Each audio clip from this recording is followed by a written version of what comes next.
All right, hello everybody. Thank you for checking in with the Stock Market Jobber and our daily SPY preview.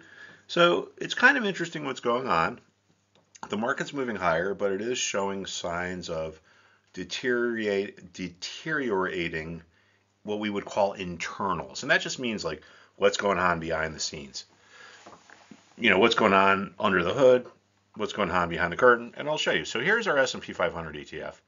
Now, as you can see, it's been trending higher, right? We had to move lower today, move lower yesterday.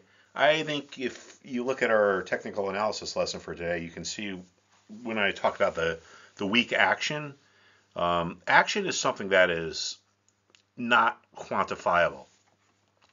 But it's like this, right? A company reports good earnings, they beat estimates, but the stock goes down. That's bad action. Company misses their earnings, the stock goes up, that's good action. Well, we've seen some bad action, and I am going to, well, actually, if you just check out my today's technical analysis lesson, you'll see what I'm talking about. And please make sure you subscribe to our page, Stock Market Jobber.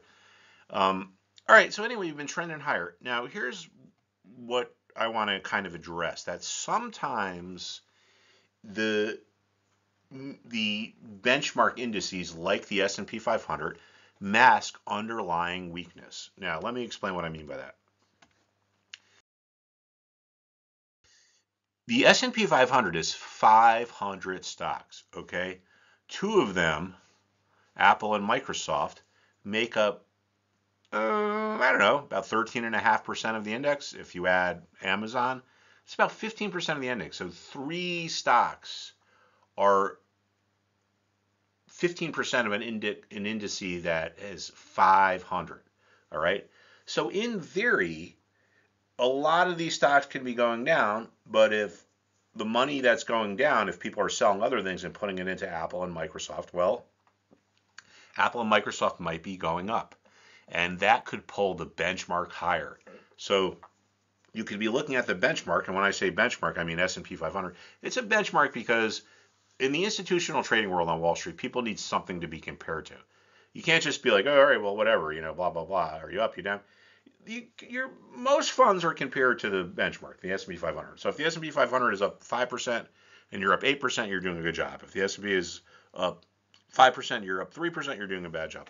But anyway, that's not what I want to talk about tonight. So we got these two stocks that are a huge part of this. So in theory, money could be coming out of the other stocks and going into here, and this could mask or like at least on the surface make it seem like everything is fine and hunky-dory when actually it's not.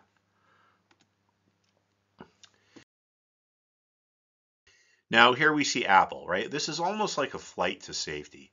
People are afraid of what's going on in the financials, the banking stocks, this banking thing, in my opinion, is going to become unraveled. So make sure you check back because I'm going to have more commentary on that. But Apple has been moving higher, and what's the flight to safety? Well, people sell things that they think are weak, are risky, and they put it into the things that they think are safe. What is more safer than Apple? Is that even a word? More safer. Now, what is safer more than Apple? All right, I said that backwards. Also, we got, ta-da, ta-da, Microsoft. Microsoft has been doing well, right? Money is coming into these stocks. Well, it's coming out of the bank stocks, the financials. Now, look at this. This is the S&P 500 with an equal weight, okay? So Microsoft and Apple don't dominate this. Every stock in this 500 ETF has the same weight. Notice how this has been going down. So this shows you that maybe things aren't as hunky-dory as they seem. Okay, if you own Apple and you own Microsoft, that's cool because they're going up. But I'm talking about a broader market perspective here. Let's see what the S&P 500 is doing. Let's see what the SPY is doing. And this shows me signs of weakness, right? Even though Microsoft and Apple are up, they're kind of masking the deteriorating fundamentals of a lot of the other market. This here shows we're still going down. If it wasn't for Microsoft or Apple being overweighted and everything was equal weighted in the S&P the Nasdaq 100 or the S&P 500, if every stock had an equal weighting, well, guess what? We're going down. So this kind of shows that maybe things are not as good as they seem. This is a sign of weakness.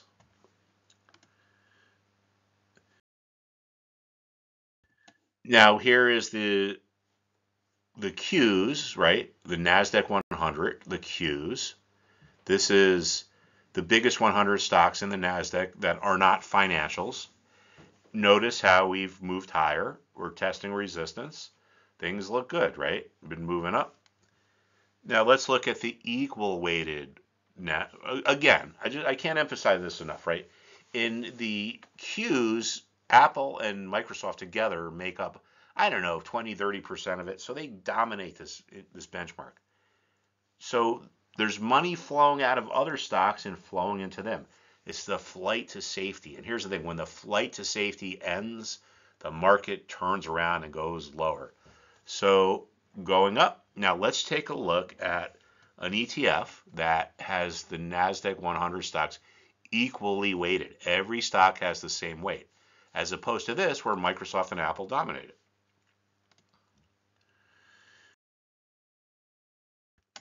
Notice how this is going down. So this shows us that most of the stocks in the Nasdaq 100 are not performing that well. The fact that the Qs are going up and the Qs that are equally weighted are going down tells us that the money is flowing out of most of the sector and going into the stocks that are considered safe, like Apple and Microsoft. Now, a really good example of this happened, or, well, I don't know what an example is. Well, yeah, I guess it is an example. But this shows you how important this type of analysis can be. So I want to flash back to when the bull market peaked, and it was in the end of 2021. Here are the Qs. Okay, remember, this is Apple and Microsoft dominated. There's a flight to safety going on here. People are saying, oh, you know what? The Reddit stocks have blown up. The cryptos have blown up. I'm going to take my money and I'm going to put it into what is safe. What is safe? Oh, gee, Microsoft and Apple. Now, in the institutional trading world, sometimes the portfolio managers don't have the luxury of just saying, you know what? I think the market's going to go down. I'm going to just sit on the sidelines. They might have a mandate. In other words, they might have a mandate in their contracts with their clients that you can't have more than 5% cash in your portfolio.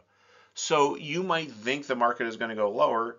You might want to sell everything and go to cash, but you can't. Your contract says you need to stick to at least or less than 5% cash. So what do?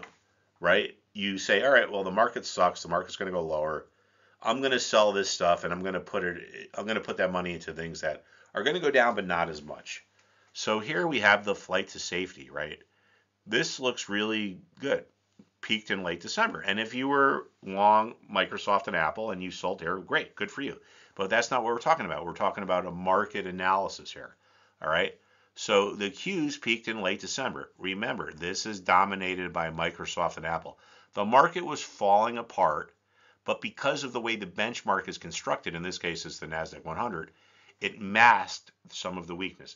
Now let's go take a look at what we looked at before. The Qs that are equally weighted, okay, the directs on QQQE. Every stock in the QQQE has the same weight. It's not dominated. Now let's take a look at that. Where did this peak? November. So a month before the broader indices reached their highs, this here showed us that things were starting to fall apart, okay?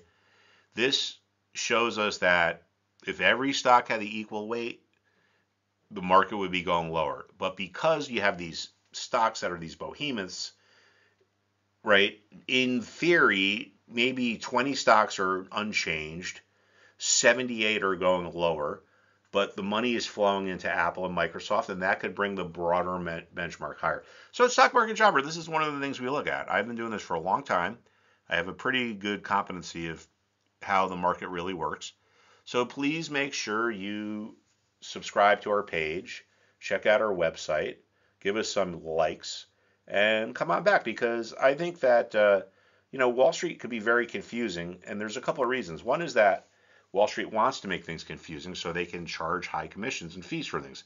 The other reason is that a lot of people just don't know what the hell they're doing, but I like to think that I do.